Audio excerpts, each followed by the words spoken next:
Semuanya, berjumpa lagi bersama kami dalam program terbaru dari TVRI Sumatera Selatan, yaitu program Kampungku. Ya, bersama saya Yuli Anggraini dan saya Yonusmir, dan juga hari ini biasanya berdua kan, tapi kali ini kita bertiga ditemani oleh Modi TV Digital. Ya, pemirsa, Kampungku akan selalu hadir setiap hari Selasa pukul 17.00 waktu Indonesia bagian Barat. Nah, program Kampungku ini merupakan salah satu bentuk kepedulian TVRI Sumatera Selatan untuk mengangkat dan segera kita hadirkan untuk membantu mengeksploitasikan daerah-daerah yang berpotensi tinggi ya, Yohan, seperti kearifan lokal, budaya, kuliner bisa jadi, dan juga kerajinan masyarakat. Nah, bagi Anda yang ingin kampungnya kita ekspos, bisa langsung hubungi TVRI Sumatera Selatan dengan nomor di bawah ini. Iya, betul sekali. Kamu apa kabarnya, Yuli? Alhamdulillah baik. Yon sendiri apa kabarnya? Alhamdulillah aku juga baik, dan juga semoga masyarakat di rumah selalu sehat walafiat, karena mengingat masa pandemi ini kita harus selalu menjaga imunitas tubuh dan juga selalu mentaati protokol kesehatan seperti memakai masker, mencuci tangan, dan juga menjaga jarak. Seperti kita saat ini ya, Yohan. Ya, Yohan, kali ini kita akan mengangkat salah satu kampung yang ada di Kota Palembang. Nah, ngomong-ngomong tentang kampung nih, kalau misalnya Yohan terpikir di Palembang itu salah satu rumah khas Kota Palembang itu apa? Rumah adat khas Kota Palembang. Rumah limas. Yang ada di uang 10.000 itu rumah limas kan? Tahu aja uangnya. Enggak, kali ini berbeda Yohan. Kali ini kita akan mengangkat salah satu rumah rakit yang ada di tepian Sungai Musi. Oh iya, mengingat juga kita itu mempunyai ikon kedua selain Jembatan Ampera juga Sungai Musi kan. Betul, jadi wajar sekalian aja banyak banget masyarakat Kota Palembang yang tinggal di pesisiran Sungai Musi. Nah, bagaimana aktivitas warga yang ada di rumah rakit ini? Ini dia.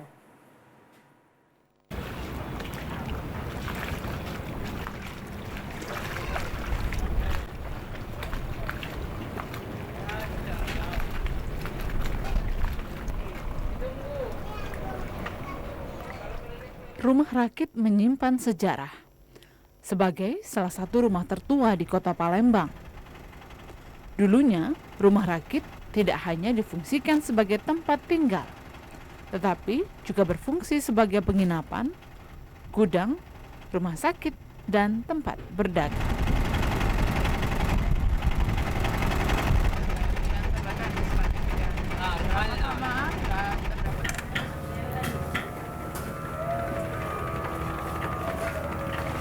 Ya pemirsa, diawali dari masa Kesultanan Palembang Darussalam, yang mana pada masa itu Sultan tidak mengizinkan para pendatang, baik itu dari Cina, dari Jerman, dari Belanda, kecuali dari Arab, untuk tinggal di daratan. Oleh karena itu, para pendatang terpaksa tinggal di atas rakit mereka sendiri yang lambat laun menjadi rumah. Nah, itulah cikal bakal dari kehidupan di sepanjang pinggiran Sungai Musi. Oleh karena itu, pada saat itu juga didirikanlah rumah sakit di atas rumah terapung ini atau rumah rakit, kemudian juga pasar dan lain sebagainya. Inilah yang menjadi sejarah bagaimana hadirnya rumah rakit di sepanjang tepian Sungai Musi.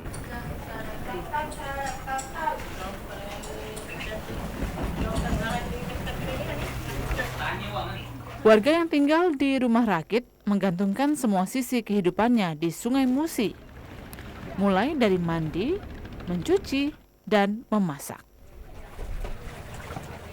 Air dari mana kita ngambil air langsung dari sungai? Air itu dari galon. Kalau air Sungai Musi dipakai untuk apa kita? Untuk mandi. Mandi itu lah ya. Ya, Masak apa kita hari ini yuk? masak pindang. Masak pindang. Nah, sedap.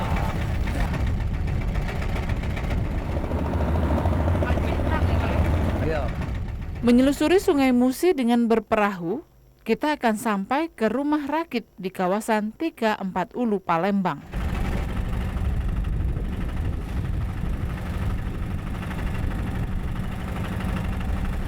Perahu ketek merupakan salah satu transportasi utama yang digunakan warga untuk beraktivitas hilir mudik menuju ke seberang hilir.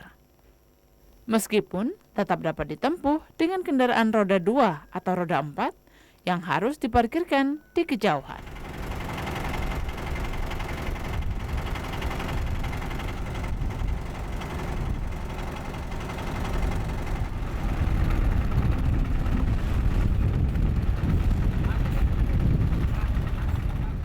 Rumah rakit dibangun di atas susunan balok kayu atau bambu. Di bagian bawahnya ditopang dengan lanting agar bisa terapung di atas Sungai Musi. Lanting ini adalah sekumpulan batang bambu yang diikat menjadi satu. Agar bangunan tidak berpindah tempat terbawa arus sungai, keempat sudutnya dipasang tiang. Lalu bangunan diikat dengan menggunakan tali besar dan dikaitkan pada tonggak yang ada di tebing sungai. Cuman berapa kami belinya tuh? 25 kan. Nah, kami servis itu habis hampir 60 lah dari beli sampai nyepisnya. Kalau tinggal di sini agak mendingan lemak kan di dekat Banyu kan. Daripada di darat kan. Kalau di darat susah Banyu kan. Sini lemak. Nah, uang 4, 5 ke anak, itu ke cucung yang tinggal di sini.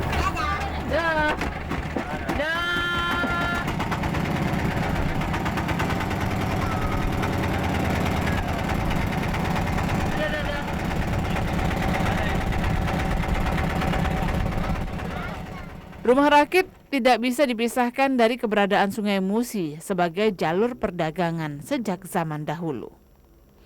Hingga kini, sebagian warga yang tinggal di rumah rakit masih melakukan aktivitas jual beli.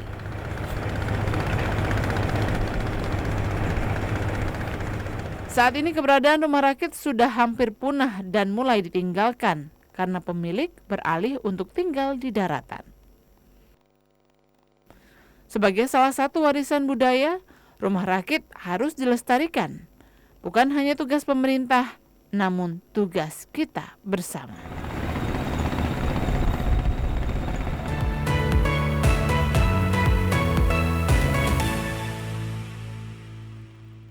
Wah, ternyata memang masyarakat yang tinggal di pesisir Sungai Musi itu sangat menggantungkan hidupnya sekali ya dengan Sungai Musi. Iya betul sekali, dan ketek ini merupakan salah satu transportasi yang masih digunakan untuk warga sana. Iya, betul. Nah, kalau tadi dari Palembang nih Yohan, aku mau ajak Yohan ke Banyuasin, tapi bukan untuk beli tahu Sumedang ya Yohan. Karena kalau ke Banyuasin Pangkalan Balai ingetnya tahu Sumedang mulu ya. Ya Yohan, jadi di Banyuasin ini banyak sekali profesi yang bisa meningkatkan perekonomian yang di sana. Oh, jadi kita akan membahas bagaimana sih aktivitas masyarakat di Kabupaten Banyuasin. Iya, betul sekali. Ini dia liputannya. Berjarak 47 km dari kota Palembang dan butuh waktu sekitar 1,5 jam perjalanan. Kami tiba di tempat tujuan Pangkalan Balai, ibu kota Kabupaten Banyuasin.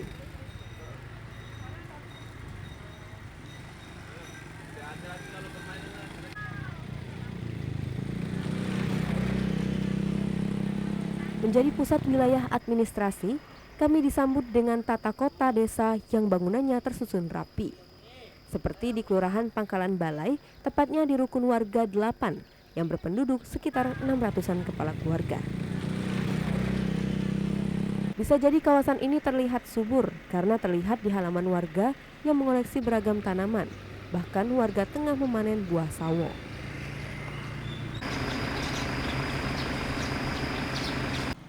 Mayoritas warga mengandalkan sektor pertanian. Namun, dangkalnya sungai di daerah ini membuat usaha pertanian yang digeluti terhenti. Namun warga desa harus memutar otak dan bangkit dengan beralih profesi sebagai pedagang dan buruh. Bahkan warga juga mengembangkan usaha budidaya ikan dalam ember. Setelah panen, warga dapat menikmati hasil ikan.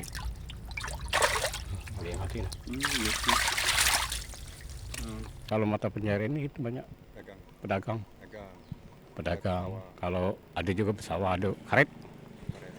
Tapi sebenarnya kalau dulu memang penduduk aslinya mata pencarian sini memang petani kan, petani pasang surut itu. Tapi sekarang tidak lagi oleh karena sudah dangkal sungainya. Sungainya sudah dangkal Pak, ya. Jadi beralih ke pedagang tadi Pak. Jadi pedagang, ada apa namanya itu buruh. Ada yang sambilan anyaman ya Pak ya? Anyaman ada yang pedagang kemplang, bikin kemplang, bikin kerupuk. Di beranda rumah, tampak seorang nenek tengah asik menganyam ketupat. Walau sudah renta, semangatnya dalam bekerja tetap membara. Ketupat ini dibuatnya untuk memenuhi pesanan menjelang Hari Raya Besar Islam.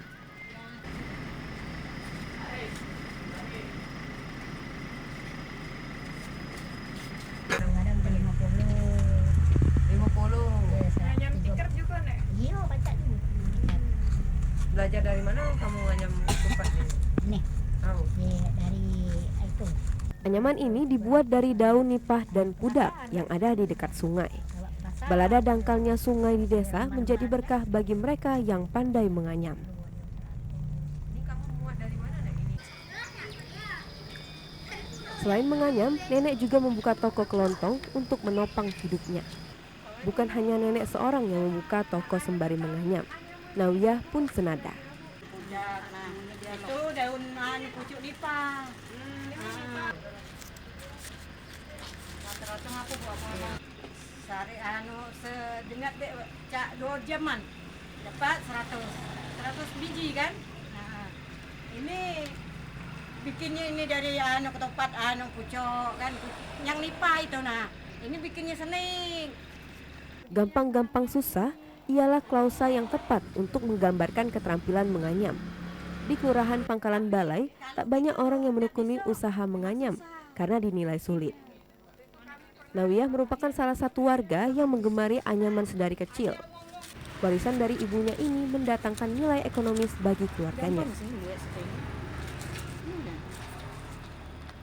Ini pokoknya dari kecil, nganyam setini kan, nganyam ketupat dari kecil.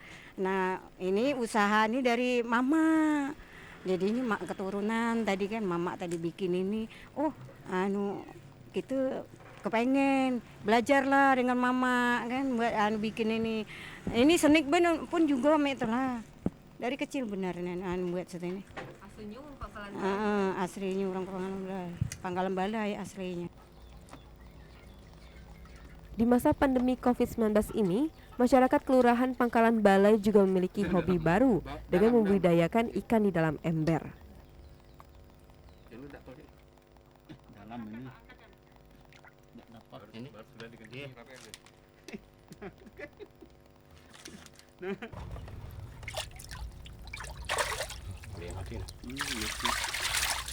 Pembudidayaan ikan ini dibina langsung oleh Ketua RW setempat untuk mendongkrak penghasilan warga yang terpangkas akibat COVID-19.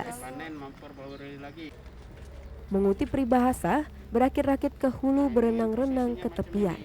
Baik menganyam ataupun membudidayakan ikan mendatangkan peluang bagi mereka yang dapat memanfaatkannya di tengah terpaan pandemi.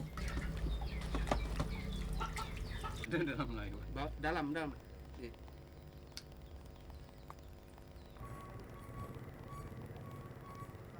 Saudara, menelusuri perkampungan yang ada di Pangkalan Balai ini memberikan pengalaman tersendiri bagi saya.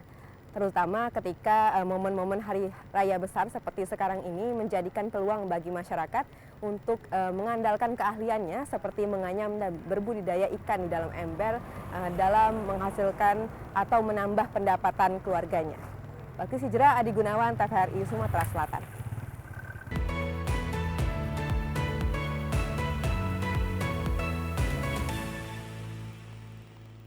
Wah, ternyata seni menganyam ketupat itu memang sudah dilakukan masyarakat dari kecil sampai dengan tadi ada seorang nenek ya. Sudah turun menurun ya, Iya, Yon udah ya. turun menurun juga. Dan buat Yoni kan udah mau masuk Idul Adha, bisa Iya, banget sebentar untuk lagi. impor ya ketupat. Ketupatnya langsung dari sana ya. Jauh banget kita impor ya.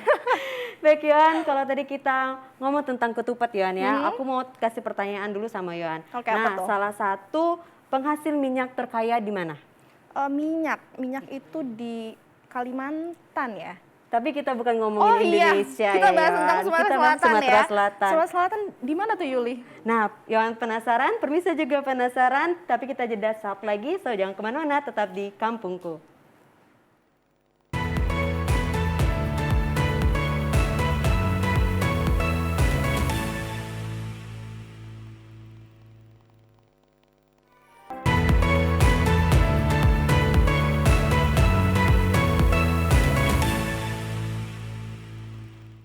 Ya pemirsa, terima kasih Anda masih bersama kami dalam program Kampungku. Nah tadi kan Yuli ada tebak-tebakan nih untuk kita kan. Nah tadi aku jawabnya Kalimantan tapi katanya salah. Terus di mana dong Yul? Nah Yohan, salah satu kabupaten yang penghasil minyak yang terkaya ini yang ada di Kabupaten Pali Yohan. Nah konon ceritanya juga Yohan ya, ini merupakan salah satu minyak yang pertama kali ditemukan dan terbesar di Asia. Wah keren banget ya. Aku penasaran deh gimana sih situasi di sana. Iya, langsung saja kita lihat ini dia minyak terbesar di Kabupaten Pali.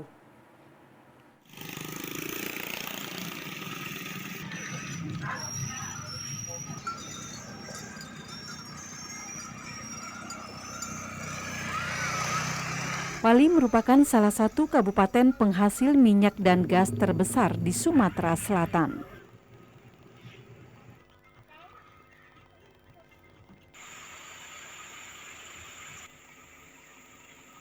Kandungan minyak dan gas tersebar di sejumlah desa di Kabupaten Pali. Salah satunya Desa Talang Akar yang berada di Kecamatan Talang Ubi.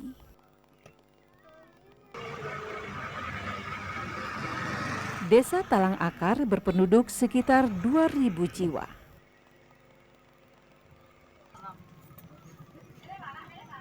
Umumnya masyarakat di sini sebagian besar sebagai petani, buruh, dan pegawai.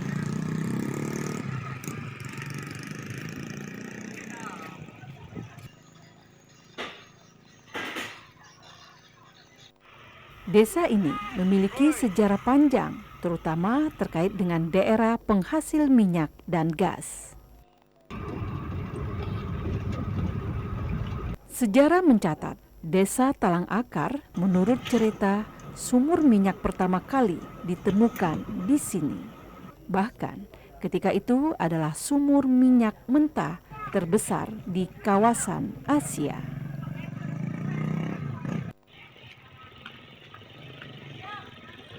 Kini Desa Talang Akar sebagai penghasil minyak terbesar hanya tinggal cerita.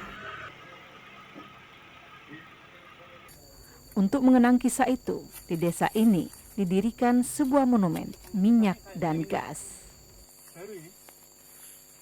Kalau yang lama warna hijau sama putih. Ini jadi perak. Ya, ini termasuk kekayaan bor ini dulu nomor 1 di Talang Akar ini. Tahun berapa tuh Pak? Oh, kalau itu tahun-tahun kira-kira tahun 65, 70 itu. Ini Pak ya. Tapi saat ini habis semua Pak ya? Habis semua ya. Peninggalannya Pak ya? Itulah sekelumit sejarah Desa Talang Akar yang dulunya terkenal penghasil minyak, tapi kini hanyalah sebuah cerita. Ini memberikan pembelajaran bahwa kita tidak boleh tergantung pada sumber daya alam yang tidak bisa diperbaharui.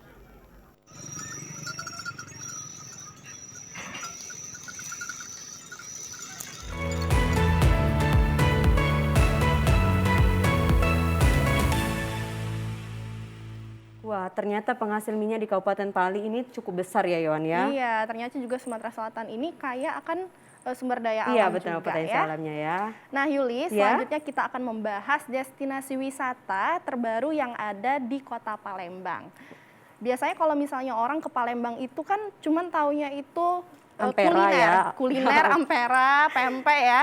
Nah, tapi kali ini kami akan mengajak Anda untuk mengunjungi rumah Baba Buncit. Yuli udah pernah belum ke sana? Untuk saat ini belum sih, Yohan. Tapi cukup menarik ya, cukup unik namanya. Namanya Baba unik Buncit. banget ya, iya. Baba Buncit gitu kan. Itu di mana, Yohan? Jadi rumah Baba Buncit ini adalah rumah yang menjadi sejarah gimana sih budaya Tionghoa, Melayu dan juga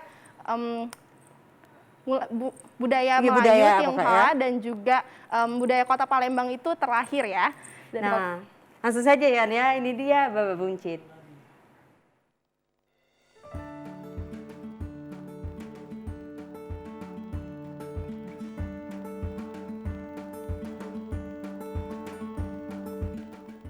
Harmoni tiga budaya.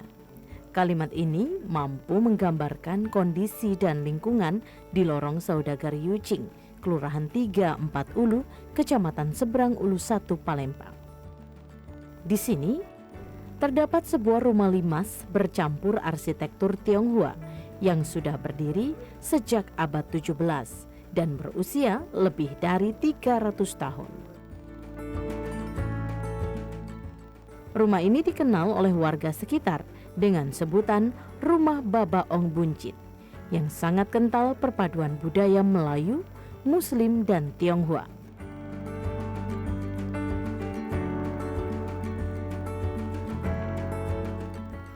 Hingga kini dihuni oleh generasi ke-6 Baba Ong Buncit yang akrab disapa Budiman, yang juga menikah dengan Anik Srimayanti, seorang Muslim Melayu. Dilihat dari luar mungkin masuk ke limas ya, tapi kalau ornamen dalamnya memang sudah ke China. Baik, jadi perpaduan rumah limas dan rumah keturunan Tionghoa ya. Betul. Mungkin lebih jelasnya bukan limas tapi Sriwijaya. Ya, karena juga di ornamen dalam juga pun kayak ukiran Chinese-nya masuk, Sriwijayanya juga masuk, Melayunya. Iya, Melayunya juga. Iya.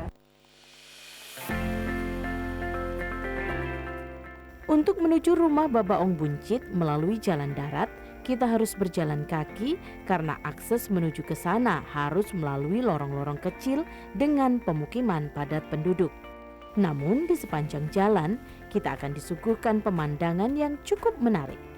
Karena hampir di setiap rumah kita akan bertemu dan melihat warga pengrajin daun nipah atau senik. Ya, karena sebagian besar ibu-ibu rumah tangga di sini bermata pencaharian sebagai pengrajin senik. Dan tepat di belakang saya ini merupakan rumah Baba Buncit, rumah limas berunsur dengan gaya etnis Tionghoa yang sudah berdiri 300 tahun yang lalu dan merupakan tempat pemasaran bagi para perajin senik di Kelurahan 34 Ulu. Bagaimana roda perekonomian berjalan di kelurahan ini, kita saksikan Kampungku. Kerajinan senik ini dilakoni warga secara turun-temurun. Berbagai bentuk kreativitasnya seperti ornamen lampu hias, piring, nampah, hiasan dinding, hingga rokok. Keberadaan destinasi wisata rumah Baba Ong Buncit dipadukan dengan hasil kreativitas warga inilah menjadikan roda perekonomian di kampung ini saling bersinergi. Bilang 70% sekitar rumah sini sudah istilahnya sudah masyarakat sini. Ya, masyarakat sini sudah ini apa namanya ada pengrajin.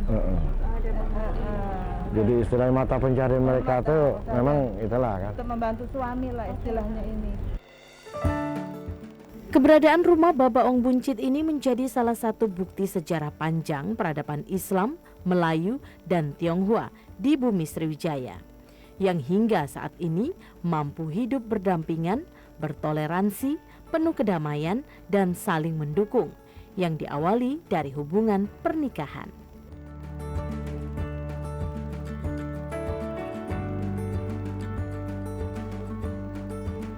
Saya namanya Ong Eng Tuan.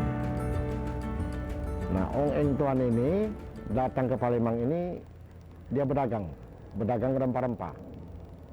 Berdagang rempah-rempah itulah dia ada hubungan dengan Singapura, dari Tiongkok, dari Jepang, ya banyak dari luar semua.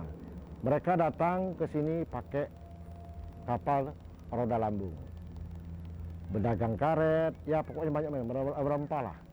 Pakai saya, namanya Ong Eng Tuan. Maka itu mereka punya anak namanya Ong Bungkim, Ong Buntik, Ong Buncit. Maka itulah dulu kalau tidak salah saya dengar informasi dari istilah buyut-buyut kan ada kawin sama orang sini. Maka itulah terbentuklah lorong saudagar Yuching. Kalau mungkin Mbak tahu kan. Makanya dibuatlah langgar Yuching, itu ada langgar situ. Selain ditetapkan sebagai salah satu cagar budaya dan menjadi destinasi wisata di Kota Palembang, rumah ini memiliki pesona tersendiri karena lokasinya yang berada di tepian Sungai Musi. Rumah ini juga dikenal dengan spot-spot instagramable untuk bersuah foto dan kekinian. Keberadaannya masih tetap lestari dengan bentuk yang dipertahankan, serta ornamen isi rumah khas budaya Melayu dan Tionghoa yang dilengkapi dengan altar sembahyang berwarna merah. Tak jarang, keberadaan rumah Babaong Buncit ini dimanfaatkan sebagai homestay dan sering disewakan untuk kegiatan makrab bagi para pelajar dan mahasiswa sembari mengenal bagian dari sejarah panjang bumi Sriwijaya.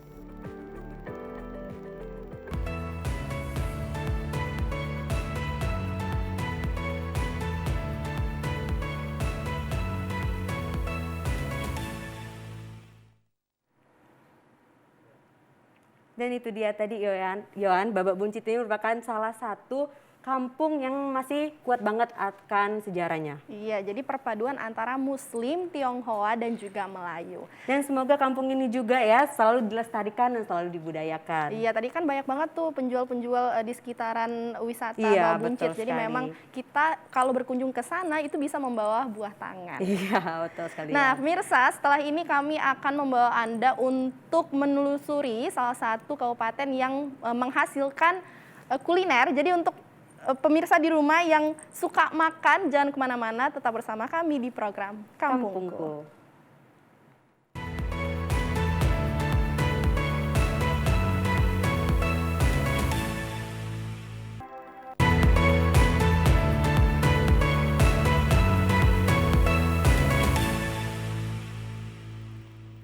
Ya pemirsa, terima kasih. Ya pemirsa, terima kasih Anda masih bersama kami di program Kampungku. Nah pemirsa, kalau tadi Yohan mau ajak kita menelusuri kuliner, kira-kira di mana nih Yohan? Nah, tapi sebelum aku ngajak kamu jalan-jalan, dan pastinya pemirsa juga aku ajak juga dong ya. Aku ada pertanyaan dulu nih untuk kamu Yuli. Iya apa? Kamu biasanya kalau misal makan abon, itu makan abon apa? Biasanya sih aku makan abon ayam atau enggak abon sapi. Nah, namun kali ini berbeda. Ya. Bukan abon ayam, bukan abon sapi, bukan abon ikan tenggiri, ikan gabus itu bukan. Namun ikan patin. Emang bisa ya Yohan? Nah makanya aku juga baru tahu. Karena kan biasa ikan patin itu dijadikan pindang Diolah ya. menjadi pindang karena melihat ya. teksturnya yang lembut dan juga Iya berminyak. betul sekali. Nah penasaran nih Yohan, kira-kira Yohan mau ngajak kita langsung nggak ke sana? Di mana? Kamu tahu nggak sih di mana? Di Kabupaten Muara Enim. Iya betul sekali. Jadi ini dia liputannya untuk Anda.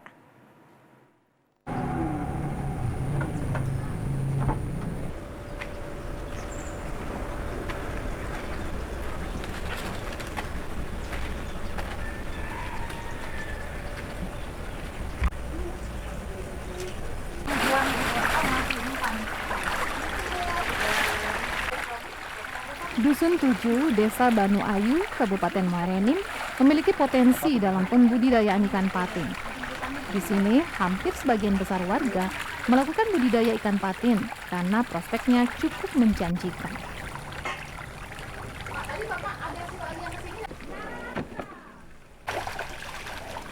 Hasil panen yang cukup melimpah hingga 1 ton lebih per bulan membuat petani ikan di sini berpikir melakukan inovasi agar ikan patin memiliki nilai ekonomi, tidak hanya sekedar menjual ikannya saja.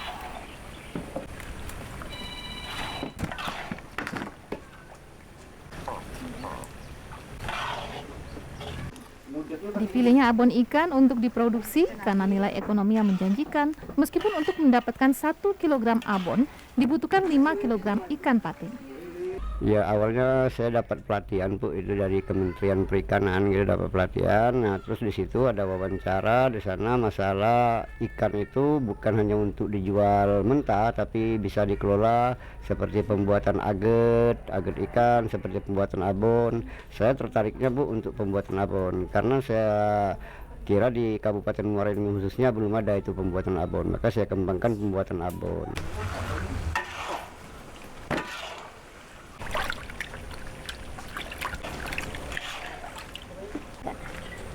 Nah, sudah.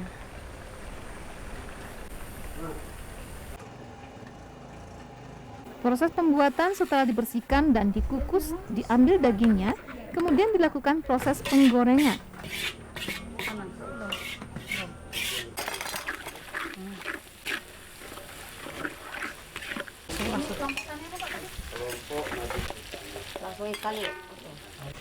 Proses inilah yang menghabiskan waktu cukup lama, lebih kurang 1 jam. karena daging ikan patin harus digoreng hingga kering dan berwarna kecoklatan.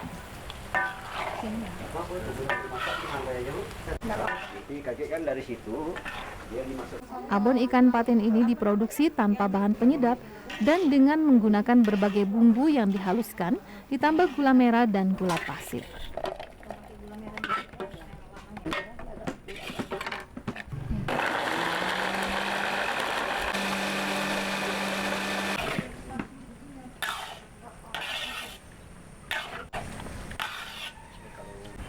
Setelah proses penggorengan, dilakukan pengeringan dengan alat khusus yang bekerja cepat. Hanya 10 menit saja, hingga akhirnya abon ikan patin ini siap untuk dikemas.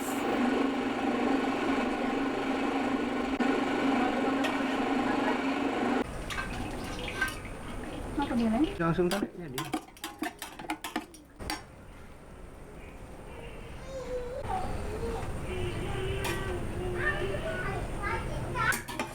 Satu kilogram abon ikan patin dijual dengan harga Rp250.000 dan saat ini penjualan dilakukan dengan cara pemesanan serta ke sejumlah pasar di Kabupaten Muara Enim. Ini ikan dari hidup-hidup. Ambil dari Saudara, melimpahnya hasil panen ikan patin di Dusun 7, Desa Banu Ayu, Kabupaten Muara Enim, menimbulkan kreativitas dengan diolah menjadi abon ikan patin yang sekarang ini cukup diminati di Kabupaten Muara Enim. Tentu saja nilai ekonomisnya akan lebih tinggi bila dibandingkan dengan hanya mengandalkan penjualan ikan saja. Dan hal ini dapat menjadi motivasi bagi warga di desa lainnya untuk lebih kreatif dan jeli melihat peluang. An Muzar, Metri Otavia, TVRI Sumatera Selatan.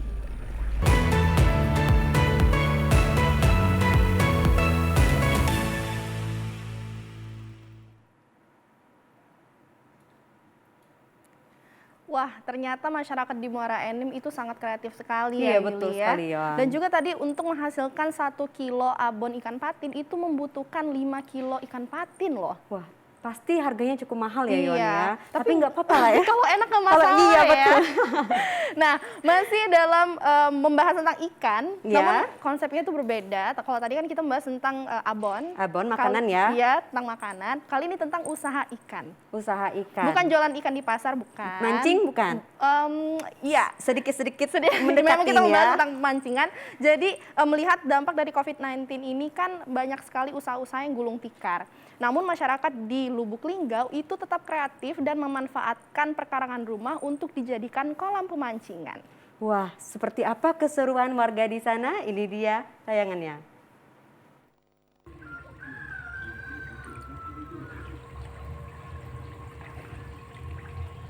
Usaha budidaya perikanan di tengah pandemi COVID-19 ini menjadi salah satu usaha yang menjanjikan. Seperti yang dilakoni warga RT 7 Kelurahan Ciremetaba, Kota Lubuk Linggau.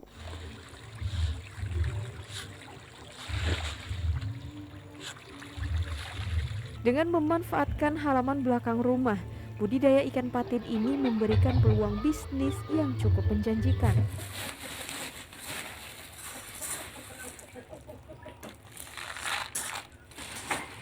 Mulai dari 2 tahun yang kemarin budidayanya, di setiap tahun itu 2 kali panen. Di masa waktunya dari 0 bulan sampai 6 bulan itu panen. Kalau kita masuk kemarin, tahun kemarin kita masuk 9.000 itu dapat sekitar 3 ton. Karena di sini airnya cocok untuk patin dan kolamnya cocok untuk patin. Kalau ikan nila di sini airnya kurang ngalir. Jadi budidaya patin yang pas di sini. Tidak hanya usaha budidaya ikan patin, warga kampung Kelurahan Ciremetaba ini juga membuka usaha kolam pemancingan. 1, 2. Kolam pemancingan khusus ikan patin ini ternyata memiliki daya tarik tersendiri bagi warga. Karena hampir setiap hari, kolam pemancingan ramai didatangi warga untuk menghilangkan kepenatan dan menyalurkan hobi. Dari kolam dan airnya. Airnya kan air ya betul mata air, bukan dari irigasi. Itu kita memilihkan. Kalau yang kolam emas atau yang segala macam itu udah hidup. Sekali dia kalau ikan patin itu dia mudah dirilis, dia dijual beli kan. Jadi pemancing itu dapat jual lagi, ikannya sulit mati. Awet istilahnya kan. Di balik ujian pandemi COVID-19 membuat warga bangkit dari polemik ini agar ketahanan pangan keluarga tetap bertahan. Tidak aja di wilayah RT 7, ada usaha baru bagi warga yang sangat mendukung ketahanan pangan dan meningkatkan perekonomian warga. Ini masyarakatnya banyak yang budidaya ikan patin. Ini salah satunya saya juga nih ikut budidaya patin yang beberapa hari lalu ini sudah dipanen ini kan. Ya mudah-mudahan kedepannya juga masyarakat di RT 7 ini lain-lain yang ada kolam, yang titik kolam selain daripada RT 7 mungkin RT tetangga, RT 8 dan RT yang lain mengikuti daripada kami. Usaha budidaya perikanan yang dilakukan warga masyarakat Lubuk Linggau dapat menjadi inspirasi bagi daerah lain. Tentu saja usaha ini mendapatkan dukungan dan bantuan dari pemerintah daerah untuk mendorong pertumbuhan usaha budidaya perikanan di lingkungan masyarakat.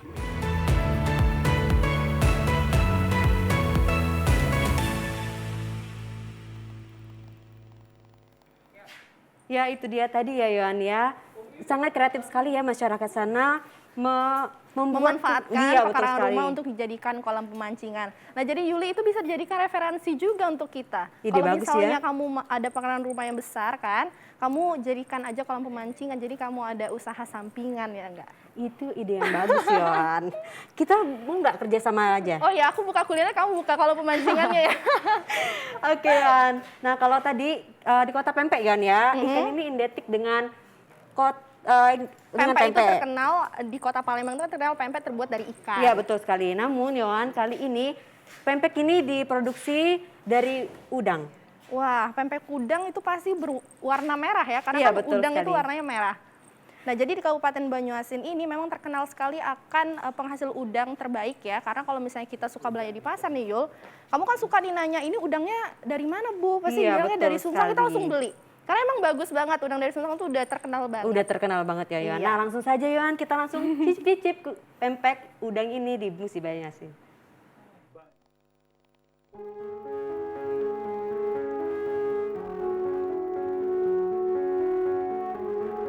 Banyuasin, salah satu kabupaten di Sumatera Selatan yang memiliki potensi, mulai dari kekayaan laut, sumber daya alam, yang dapat dijadikan sentra produksi perikanan. Banyuasin banyak terdapat sungai yang justru menjadi potensi yang sangat besar bagi kehidupan warganya. Desa Sungsang misalnya cukup terkenal penghasil perikanan termasuk udang.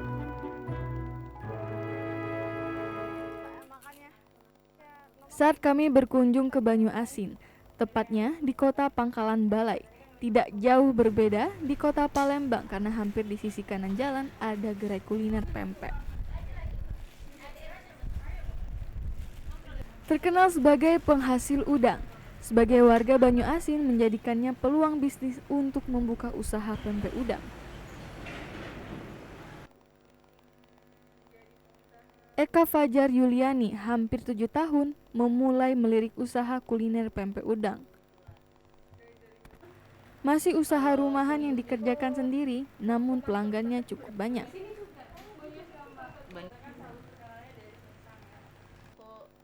Soal rasa, pasti berbeda dengan pempek pada umumnya. Pempek udang ini memiliki cita rasa tersendiri dan tekstur warnanya pun berbeda dengan kekhasan merah muda. Enak banget itu dari udang asli. Ya kawi-kawi itu kebanyakan yang kawi-kawi ayah. Ini udang asli kebanyakan. Jadi memang di sini udang asli. Iya, udang asli. Sudah jadi langganan di sini. Iya, udah jadi langganan juga. Harga? Harga terjangkau. Berapa? Ya, itu ada sekitar 100, tergantung sama lenjernya. Emang udah pelanggan tetap ya? Iya. Kalau janjian aku siapinnya.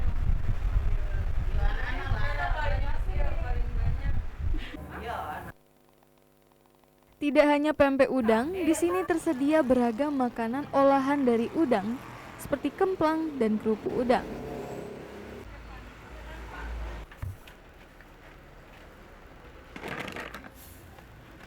Tidak hanya warga Banyu Asin, namun yang menggemari makanan berbahan dasar udang ini banyak pemesan antar pulau. Sini udang karena di Banyu Asin ini ciri khasnya banyak memproduksi pempek udang. Jadi kami memproduksi pempek udang di sini karena banyak digemar di sini pempek udang, kerupuk udang. Di sini juga ada kemplang udang, kerupuk udang, pempek udang selain dari ikan kan. Ya kerupuk udangnya bikin sendiri, pempek udangnya bikin sendiri. Nah, ciri khas Banyu Asin kan karena di sini banyak udang, daerah Banyu Asin sini.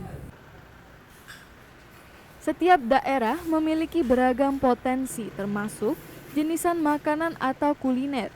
Semua potensi yang sudah dianugerahkan Tuhan ini dapat disyukuri dan dikelola semaksimal mungkin agar dapat menjadi peluang bisnis dan menambah penghasilan.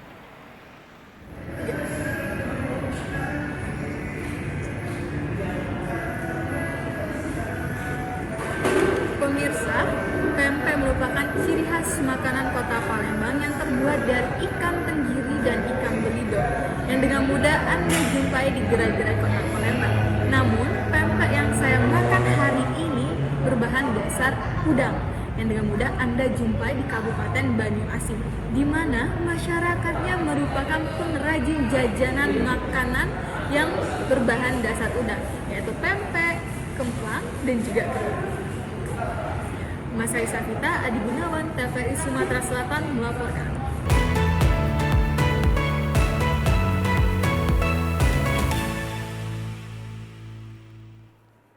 Wah, jadi lapar ya Yohan kalau melihat pempek ya. Iya, rupanya pempek itu kalau terbuat dari apapun itu terlihat enak ya. Enak banget. Ujungnya pempek.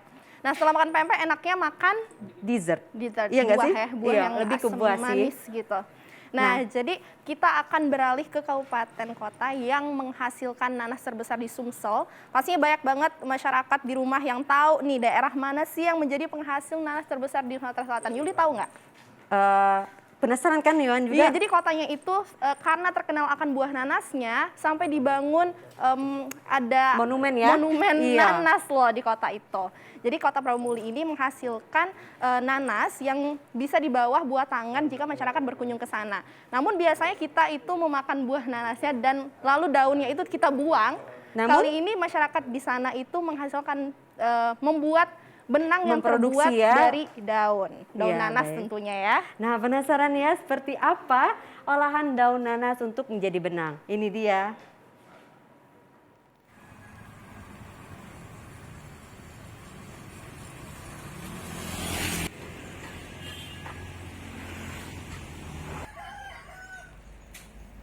Salah satu kawasan di Prabu Mulih adalah Kelurahan Patih Galung. Kelurahan ini didiami sekitar 2.500 kepala keluarga. Uniknya, 20%-nya merupakan petani nanas.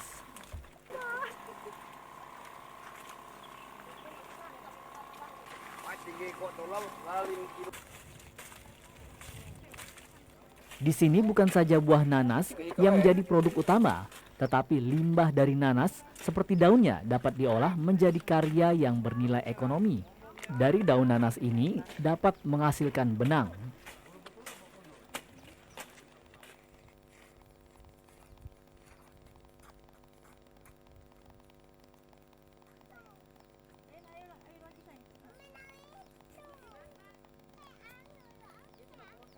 Nah, pembuatan benang itu yang sudah cukup umur itu 1 tahun sampai seterusnya. Yang penting dia tua dan daunnya yang bagus yang ganti. Jangan daun yang putus, jangan daun yang hitam. Supaya kan kaget tuh benangnya bagus. Nah, lebih kurang 1 kilo itu 80 kilo. 80 kilo. 80 kilo daun yang ini, daun nanas yang masih basah. Nah, kita masukkan dalam mesin itu bisa menjadi 1 kilo. Jika sebelumnya daun nanas merupakan limbah yang hanya dibuang, namun di tangan warga, daun nanas dapat diolah, menghasilkan karya bernilai ekonomis, yaitu serat atau benang dari daun nanas.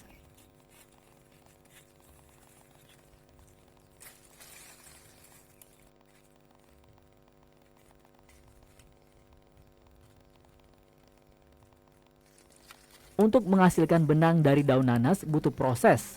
Daun yang digunakan harus berumur di atas 1 tahun karena teksturnya yang cukup kuat untuk dijadikan helai benang.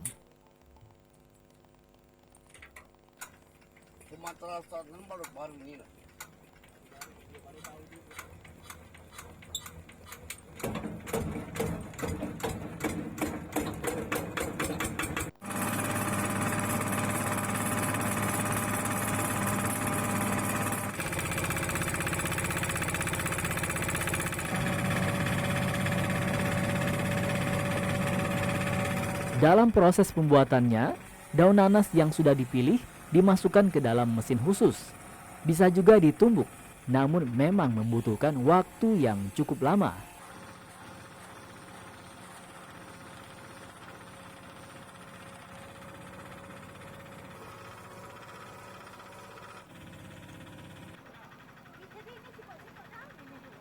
Daun nanas yang diproses tadi akan berubah menjadi serat halus, kemudian dibersihkan dan dijemur sebelum akhirnya siap untuk digulung menjadi benang.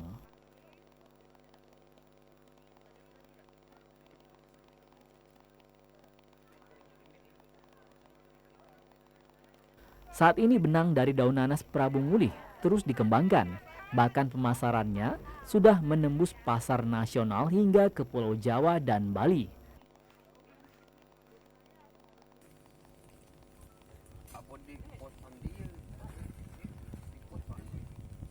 Setidaknya hasil karya ini cukup membanggakan dan menambah keragaman potensi dan produk lokal asal Sumatera Selatan.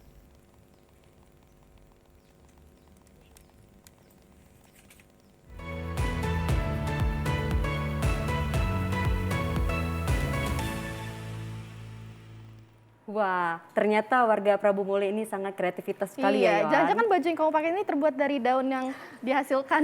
Mungkin ya, Yohan. Ya, pemirsa, tidak terasa sudah 60 menit kami menemani Anda berkeliling wilayah-wilayah yang berpotensi yang ada di daerah Sumatera Selatan. Dan mungkin masih ada daerah yang belum terekspos atau belum muncul ke permukaan ya, bisa langsung hubungi TVRI Sumatera Selatan dengan nomor di bawah ini. Ya, akhir kata saya Yunus Mir. Dan saya Yuli Anggreni. Pamit undur diri, terima kasih dan sampai jumpa.